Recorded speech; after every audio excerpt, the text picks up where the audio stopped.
할렐루야.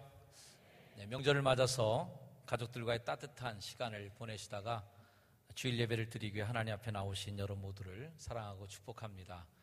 다시 한번 옆에 분과 인사 나누겠습니다. 새해 복 많이 받으십시오. 새해 복 많이 받으세요. 네, 행복한 한 해가 되시기를 주의 이름으로 다시 한번 축복합니다.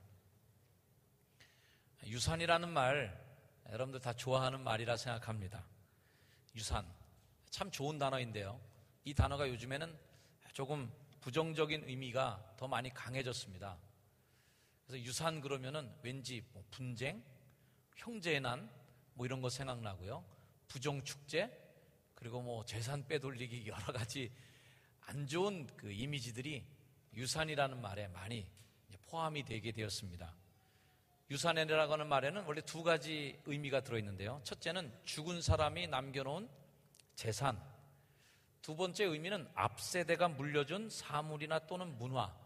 그러니까 유산이라는 말에는 두 가지 의미가 있어요. 하나는 재산, 하나는 문화. 그래서 우리가 자녀들에게 유산을 물려준다 할 때는 집도 물려줘야 되고, 숫자가 많이 들어있는, 0이 많이 붙어있는 통장을 물려주는 것도 중요하겠지만, 문화를 물려주는 것도 유산에서 굉장히 중요한 부분인 것입니다.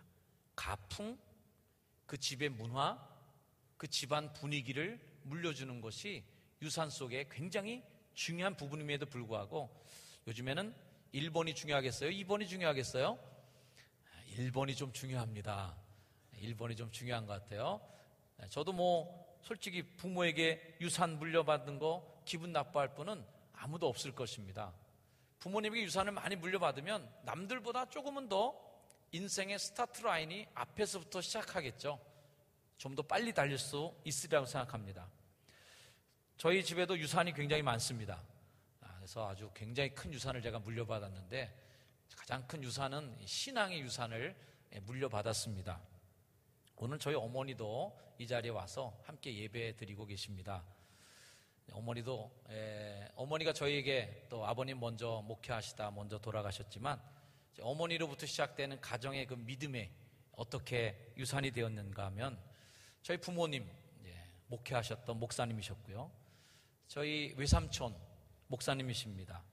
외삼촌의 큰아들 목사님이십니다. 저희 큰매부 목사님이십니다. 큰매부의 아들, 딸 둘 다 신학교 졸업했습니다. 작은 매부 목사님이십니다. 작은 매부 큰아들 대학원, 신학대학원 현재 다니고 있는 중에 있습니다. 저 목회자 됐습니다. 저희 큰아들 신학교 대학원에 진학했습니다.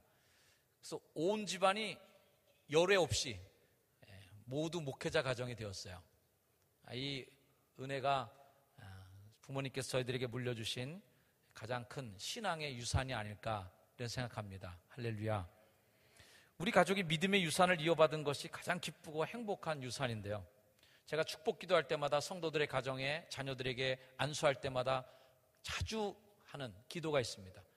믿음의 명가를 이루게 하옵소서. 할렐루야. 믿음의 명문 가정을 이루게 하옵소서. 그런 축복을 제가 많이 합니다. 새해부터 저희가 매월 첫째 주일을 통합 예배를 드리고 있어요. 유치부 어린이부터 어른까지 한 자리에서 예배를 보는 게 쉬운 일은 아니지만, 그러나 이 예배가 우리에게 중요한 것은 우리들의 신앙의 유산을 아이들에게 물려줄 수 있는 자리이기 때문에 굉장히 의미가 큽니다. 부모님과 함께 예배하는 그 시간, 우리 아버지 엄마가 교회 다니는 분이었구나, 아이들이 새삼스럽게 깨닫게 되는 날, 그리고 가족들이 다 함께 나와서 성찬을 받으면서 예수 그리스도 안에서 한 떡과 한 잔을 마시면서 같이 그리스도 안에 한 가족인 것을 확인하는 그 시간이 어느 순간보다 훨씬 더 중요한 우리들의 유산 상속을 해주는 시간이라고 저는 믿습니다. 여러분, 자녀들에게 유산을 물려주고 싶다면 뭘 물려주겠습니까? 아마 가장 아끼고 가장 소중하고 정말 아까운 거를 자식들에게 주고 싶은 것이 부모의 심정이고 인지상정이겠죠. 그렇다면 여러분, 한번 다시 여러분에게 묻고 싶습니다. 정말 여러분이 믿는 하나님이 소중하시다면, 그리고 그 신앙이 정말 내 삶 속에 중요하고 값진 것이라면, 그 유산을 자녀들에게 어떻게 물려주시겠습니까? 그리고 그 유산을 자녀들에게 물려줄 수 있도록 여러분들은 어떤 노력과 어떤 일들을 지금 하고 계십니까? 수십억, 수백억의 유산을 자식에게 물려줄지라도 하나님을 모르는 자녀가 그 재산을 어떻게 쓸까를 생각하면 오히려 그 인생을 낭비하거나 그 물질로 인하여서 더 하나님 앞에 타락한 삶을 살게 된다면 그 부모의 인생은 실패한 인생이라고 볼 수밖에 없다고 저는 믿습니다. 이 글자를 한번 여러분 읽어주시길 바랍니다. 나오죠? 한번 읽어볼까요? 시작. 하나님을 섬기는 아들을 둔 아버지야말로 가장 위대한 아버지이며 예수님을 사랑하는 딸을 둔 어머니가 가장 훌륭한 어머니다. 아멘. 동의되시는 분들은 아멘. 네. 저는 그 부모님이 어떤 삶을 사셨던 그분의 이력서에 그분의 명함에 어떤 직책과 이름이 들어있든 간에 그 아이들에게 물었을 때 네가 가장 존경하는 사람이 누구냐라고 할 때 아버지가 존경스럽습니다. 또 그 자녀가 칠순잔치, 육순잔치라든지 이런 교회에서 제가 예배 드리러 갔을 때 그 자녀들이 정말 예수를 잘 믿는 자녀들이 되어 있다면 저는 그 집이, 그 자리가 인생의 성공을 보고하는 자리다. 인생에 아무리 성공적인 자신의 인생을 살았던 분들이라도 자식이 신앙을 이어받지 못했다면 그것은 실패한 인생이 아닐까 하는 우려를 합니다. 오늘 성경은 부모들에게 자녀들을 어떻게 가르쳐야 되느냐에 대한 명령을 하고 있습니다. 우리가 흔히 얘기하는 쉐마에 대한 교훈인데요. 신명기 6장 4절부터의 말씀이 오늘 전체 말씀의 중심 내용인데, 이스라엘아 들으라. 들으라는 말이 나오면 굉장히 중요한 거예요. 밑줄 그어야 돼요. 이스라엘아 들으라. 이때부터는 중요한 말을 하니까 준비하라는 예고편입니다. 우리 하나님 여호와는 오직 유일한 여호와시니 너는 마음을 다하고 뜻을 다하고 힘을 다하여 내 하나님 여호와를 사랑하라. 오늘 내가 내게 명하는 이 말씀을 너는 마음에 새길 뿐만 아니라 내 자녀에게 부지런히 가르치며, 할렐루야, 이것이 쉐마 교육의 원형이에요. 신앙 교육은 교회 학교에서 하는 것이 아니라는 거죠. 교육을 학교에 맡겨놓은 다음부터 교육이 망가졌어요. 신앙교육도 마찬가지로 신앙교육을 교회 학교에 맡겨놓으면 자녀의 신앙교육이 망가지는 것입니다. 학교가 모든 교육을 책임지지 않습니다. 특히 오늘날의 공교육이 무너지고 있는 세상 속에서는 오히려 가정에서의 교육이 훨씬 더 중요하게 된 거죠. 신앙교육을 가정에서 부모가 하지 않고 교회 학교에 맡겨만 놓으면 아이들이 신앙적으로 자랄 수가 없습니다. 가정이 더 중요한 교회 학교가 돼야 되는 거죠. 교회 학교 선생님이 아니라 아버지, 엄마가 영적 교사, 영적인 멘토 역할을 해줘야만 됩니다. 한 사람 인생의 틀을 잡아주는 것 가정, 인생관이 형성되고 인생의 방향이 설정되는 가정, 그 뼈대를 결정지어주는 일이 가정에서부터 시작된다면 신앙의 기초도 역시 가정에서 세워야 될 것이다. 아이들이 잔뼈가 굵어지기 전부터 하나님이 우리의 생명의 근원이신 분임을 가르치고 아이들에게 지도하는 것입니다. 히브리 사람들은 성경책에다가 뿔을 발라갖고 애들 앞에 놔준다는 얘기를 제가 들었어요. 애들이 뭔지도 모르고 무조건 입에 들어가는 그때 성경책에 꿀이 발라 있으니까 입에다 발라보고 달콤하니까 야, 이게 뭐냐, 맛있는 거네. 그리고 시커머니 죽죽한 것이 두툼하고 네모난 것이 맛있는 거야. 이거 인상 속에 들어가 있는 거, 이미지 속에. 꿀송이보다 하나님의 말씀이 달다는 것을 말로만 교육하는 게 아니라 입맛으로 실제적으로 애가 경험할 수 있도록 아예 어린이 머릿속에 입을 대고 말 못할 때부터 이미 성경 교육이 시작된다는 것이죠. 기도의 습관, 헌금의 습관, 예배드리는 습관을 아이 때부터 심어놓는 곳에서부터 믿음의 명문 가정의 기초는 세워진다고 저는 믿습니다. 자녀들의 신앙교육과 인격교육을 교회에 맡겨놓지 마시고 가정에서 여러분들이 책임져 주셔야 됩니다. 그럴 때에 교회는 아이들의 신앙교육과 인격교육의 일부분만을 감당할 뿐이지 전부를 책임질 수가 없어요. 그 전부의 책임은 결국 부모에게 책임이 있다는 것을 다시 한번 기억해 주시길 바랍니다. 인생을 가장 성공적으로 산 사람이 누군가라고 할 때 여러 가지 기준을 들 수 있지만 저는 인생의 성공자는 이렇게 기준을 두고 싶어요. 따라합시다. 자식에게 존경받는 부모. 네가 제일 존경하는 사람이 누구냐 그럴 때 저희 아버지예요. 저희 어머니예요 라고 그 아이가 이야기할 수 있도록 살았던 부모라면 저는 그 부모야말로 성공했다라고 말할 수 있다고 생각합니다. 그러나 아무리 훌륭한 일을 많이 했다 할지라도 그 자식들이 네 부모 어떠냐? 네 아버지 어때? 그럼 우리 아버지 말도 마세요. 인간도 아니에요. 그러면은 그 분은 실패한 인생이죠. 우리 아버지 밖에서만 그러고요. 집에서는 말도 마세요.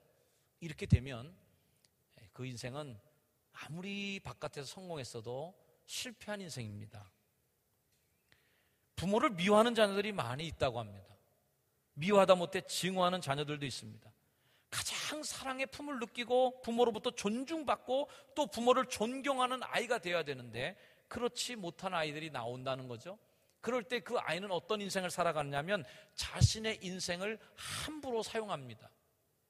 부모에게 실망한 아이들, 부모를 미워한 아이들은 부모가 가장 사랑하는 것을 깨트려서 부모에게 복수하고 싶어하는 마음이 있습니다. 아이들 길러보신 분들은 아이들이 부모에게 어떻게 복수하는지 아시죠? 일단 밥 안 먹는 것부터 복수하기 시작합니다. 아이들이 야 이것 좀 먹어. 안 먹어. 이것 좀 먹어. 안 먹어. 이놈의 자식이 먹어야지 왜 안 먹어. 싫어 안 먹어. 안 먹으면 지가 손해지면 내 손해인가?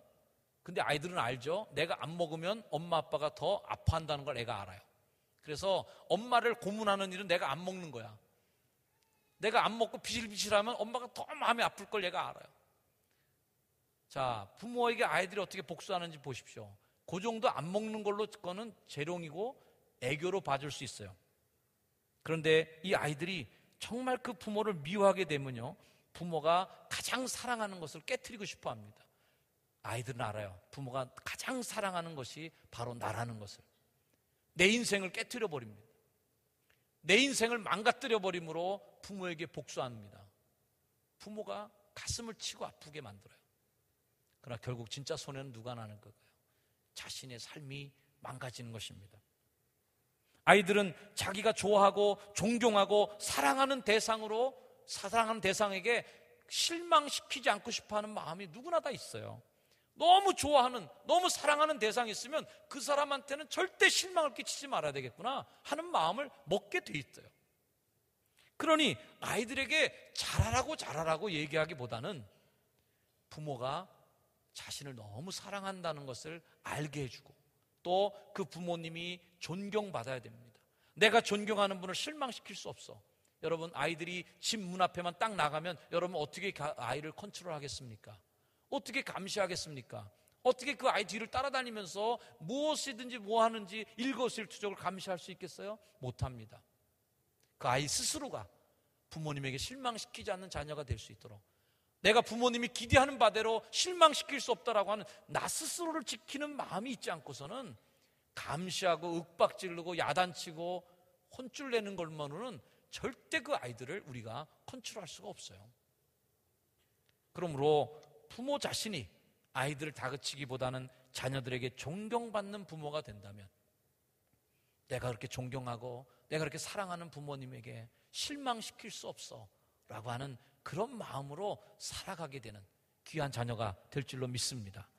믿음의 명문 가정이 되기 위해서는 여러 가지 조건이 필요하지만 가정이라고 하는 환경이 중요하다는 걸 말씀드리고 있어요. 그 환경 속에는 정신적인, 영적인, 그리고 실제 살아가는 공간의 환경도 중요합니다.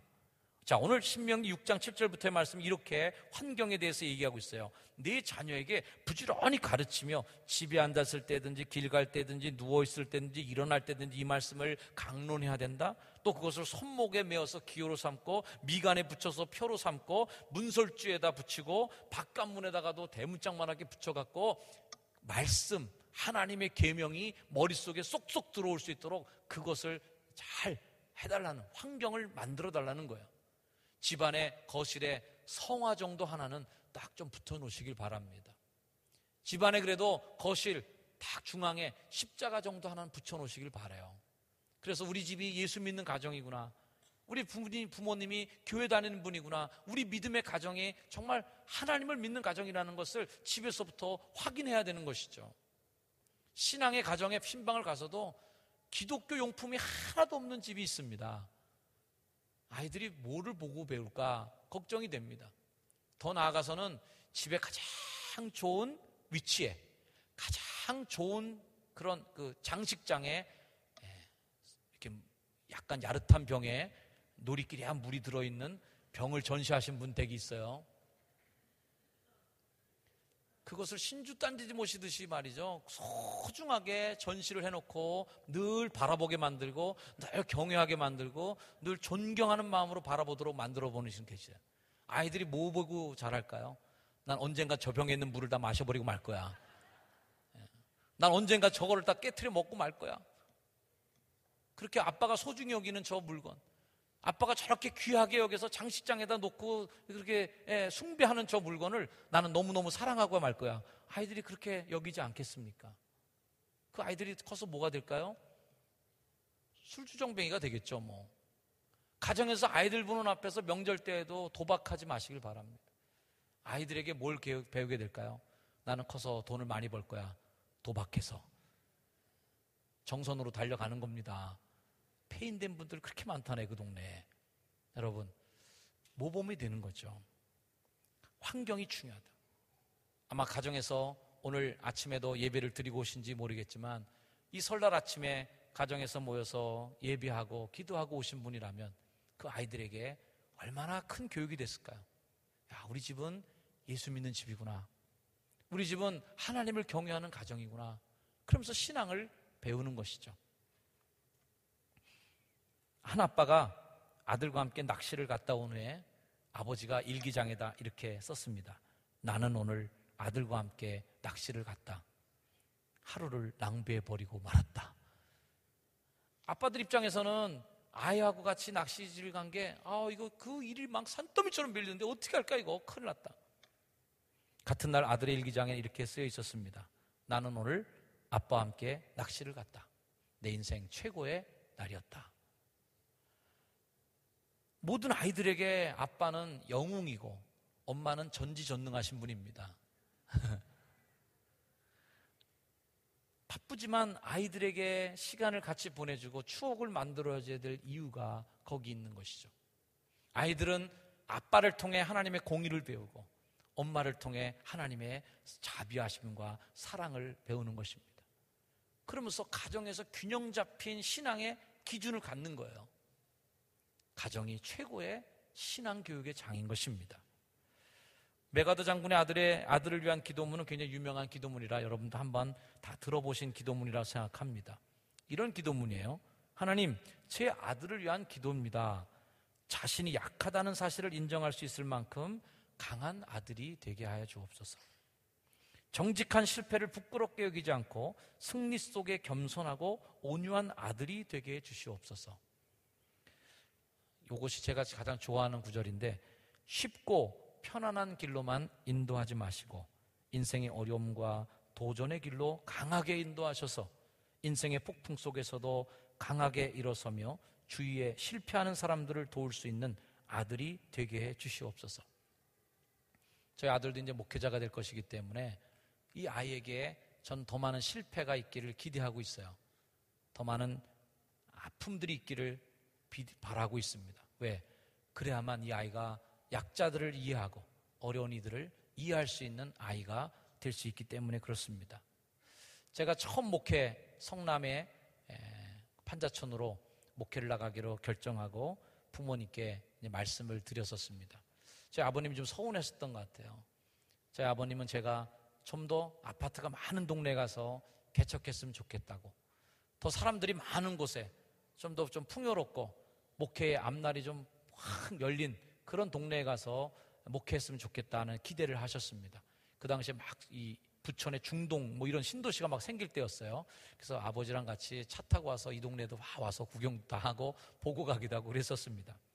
그런데 그 아들이 약 150호밖에 안 되는 판자촌에 230만 원짜리 판잣집을 사서 교회를 개척하기로 작정했다는 소리를 들으셨어요.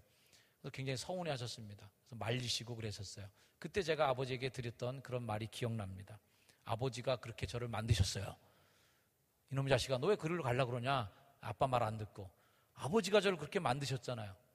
저희 아버지가 천막을 치고 목회하는 걸 제가 어렸을 때 봤고, 그리고 그 가난한 분들과 함께 동거동락하면서 신앙생활 하시고 아름다운 교회를 만들어 가시던 그 교회를 제가 어렸을 때 보고 그 추운 천막 안에서 밤을 새며 기도하시던 부모님의 눈물의 기도를 제가 보고 자랐으니까 저도 이제 그런 대로 가는 거 아니겠습니까? 다 부모님 탓이에요, 이거는. 제가 오히려 부모님에 잘 보고 배웠기 때문에 제가 따라하는 겁니다 라고 말씀을 드렸더니 아무 말씀도 안 하시더라고요. 저는 우리들의 자녀들이 여러분들이 편안하게만 길러서 잘 되는 자녀들이 아니라 강하게 길러지고 편안한 길로만 인도해서 여러분이 막아주고 지켜주는, 얼러주는 자녀들이 아니라 그러한 아픔과 고난 속에서 딛고 일어나는 훌륭한 믿음의 자녀들이 되기를 다시 한번 주의로 축복합니다. 마음이 청결하여 높은 목표를 가진, 그리고 남을 다스리기 전에 자신을 다스릴 줄 아는 아들이 되게 주옵소서.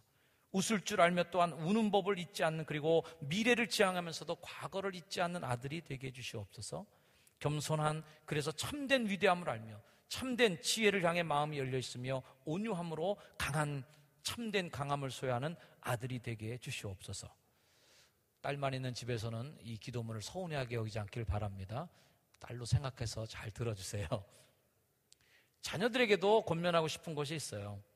이 자리에 계신 자녀들 입장에 계신 분들은 이렇게 권면을 드리고 싶습니다. 우리 따라합시다. 자녀들이요, 부모님의 신앙에 대하여 궁금해하시길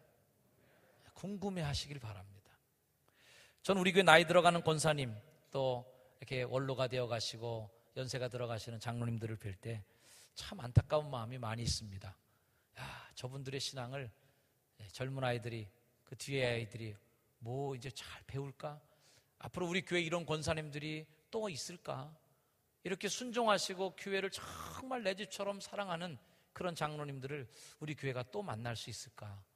다음 세대에도 이런 아이들이 탄생할까 하는 마음에 참 짠한 마음이 있습니다. 자녀들이 부모님의 신앙에 대해 궁금했으면 좋겠어요. 신명기 6장 20절 말씀을 이렇게 시작합니다. 후일에 내 아들이 내게 묻기를. 자, 이 묻는다는 게 중요한 단어입니다. 이스라엘의 교육 방법의 가장 강점은 아이들로 하여금 질문하게 만드는 것이에요. 가르쳐주지 않습니다. 절대 묻지 않는데 미리 가르쳐주지 않아요. 묻게 만드는 힘, 이게 이스라엘 교육의 가장 강점이라고 말하는데요. 아무튼 이 쉐마 교육의 중심이 이겁니다. 그런데 문제는 뭐냐면 아이들이 물어볼 수 있도록 호기심을 유발할 줄 알아야 된다는 거예요. 부모님은 도대체 왜 저렇게 기도하실까? 우리 아버지는 왜 이렇게 교회에 저렇게 충성하실까?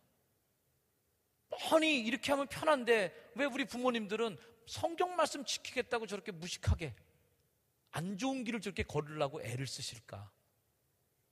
궁금한 거예요. 그래서 묻게 만드는 거죠. 아버지 왜 이래 도대체? 어머니 왜 그렇게 사시는 거죠? 우리 집은 왜 이래야 되죠? 묻거든. 묻게 하는 거죠. 우리 하나님 여호와께서 명령하신 증거와 규례와 법도가 무슨 뜻입니까? 라고 아이들이 묻게 만드는 힘. 그렇게 질문 받을 수 있는 부모님이 되시길 주의로 축원합니다. 그리고 또한 부모님의 그런 신앙을 물어볼 수 있는 궁금증을 가진 자녀들이 되기를 축복합니다. 그때 부모가 이렇게 얘기해 주는 거예요. 너는 네 아들에게 이르기를 우리가 옛적에 애굽에서 바로의 종이었었어. 그때 하나님이 선물로 우리를 애굽에서 인도해 주셨어. 놀라운 이적과 기적을 베푸셨어. 바로와 온 집이 벌벌 떨었지. 그래서 출애굽을 하고 홍해를 건너서 우리 조상들에게 맹대하신 땅에 우리가 들어왔어. 그리고 여기까지 우리가 산 거야. 거기서 인도해내시고 그런 축복해 주신 그 하나님이 시내산에서 이 율법을 주신 거란다. 이 계명을 주신 거야. 그래서 이 모든 규례를 지키라고 명령하셨어. 왜? 우리가 하나님 여호와를 경외하여서 항상 복을 누리게 하시기 위해서 이 계명을 주신 거야. 또 여호와께서 우리를 오늘과 같이 살게 하려 하심이라. 지금 우리가 사는 거, 이렇게 아름답고 축복된 이 삶은 하나님 우리에게 주시기 위한 거야. 우리가 그 명령하신 대로 이 모든 명령을 우리 하나님 여호와 앞에서 지키면 그것이 우리의 의로움이란다. 그것이 우리 집안의 축복이 된단다. 그것이 우리 집안의 가풍이고 우리 가문의 영광이란다 하는 것을 자녀들에게 가르쳐주는 거예요. 이미 설날 예배상, 아침상을 다 받으시고 나왔겠지만 이 특별한 날 아침에 여러분 설날 가정 예배를 드리신 그 가정이 있다면 주의 이름으로 축복합니다. 가장 위대한 쉐마 교육을 하고 오신 거예요. 이렇게 주일날 여러분이 가정 모든 분들이 이 주일 명절을 딴 데서 안 지키고 예배당에 와서 지킨다는 것만큼 더 훌륭한 쉐마 교육이 어디 있겠습니까? 명절 때 왜 우리 집은 교회 가야 돼요? 묻게 만드는 힘. 명절날 엄마 아빠 왜 이렇게 평상시 입지도 않던 한복을 곱게 입고 교회를 가세요? 묻게 만드는 그 힘. 명절 때 우리는 딴 집처럼 놀러 가면 안 돼요? 우리 교회 가야 돼요 꼭? 그렇게 묻게 만드는 힘. 명절 아침에 우리는 왜 예배 드려요? 묻게 만드는 그 힘. 이것이 바로 신앙의 명가를 이루게 만드는 출발인 것입니다. 사랑하는 여러분, 효성중앙교회 모든 가정, 그리고 오늘 저희 교회를 찾아오신 축복하는 모든 성도들의 가정마다 여러분의 가정이 신앙의 명가를 이루게 되기를 주의 이름으로 축원합니다. 한국교회 역사에 그 여러분의 교회 역사마다 기록될 수 있고 기념될 수 있는 신앙의 명문 가정이 되셔서 하나님의 영광을 드러내는 축복의 믿음의 명가를 이루시는 여러분 모두가 되기를 주의 이름으로 다시 한번 축원합니다. 기도하겠습니다. 하나님, 이 자리에 머리 숙인 모든 성도들의 가정마다 신앙의 명문가를 이루어 하나님께서 인정하시는 축복의 가정을 세우게 하옵소서. 예수님의 이름으로 축복하며 기도드립니다. 아멘. 우리 다 자리에 일어나셔서 찬양하시면서 이제는 우리 죄를 위해 십자가를 지신 우리 구주 예수 그리스도의 그 크신 은혜와 아버지라고 부를 수 있도록 그 사랑의 문을 활짝 열어주시고 우리를 품에 안아주시는 하나님 아버지의 그 극진하신 사랑하심과 우리와 동행하시고 함께 하시는 성령님의 동행하심의 은총이 이 시간 주일 예배를 드리고 하나님 아버지 앞에 예배하며 가정의 삶으로 돌아가는 거룩한 주의 백성들 한 사람 한 사람들의 머리 위에 이제로부터 영원까지 늘 항상 함께 하시기를 간절히 축원하옵나이다. 아멘.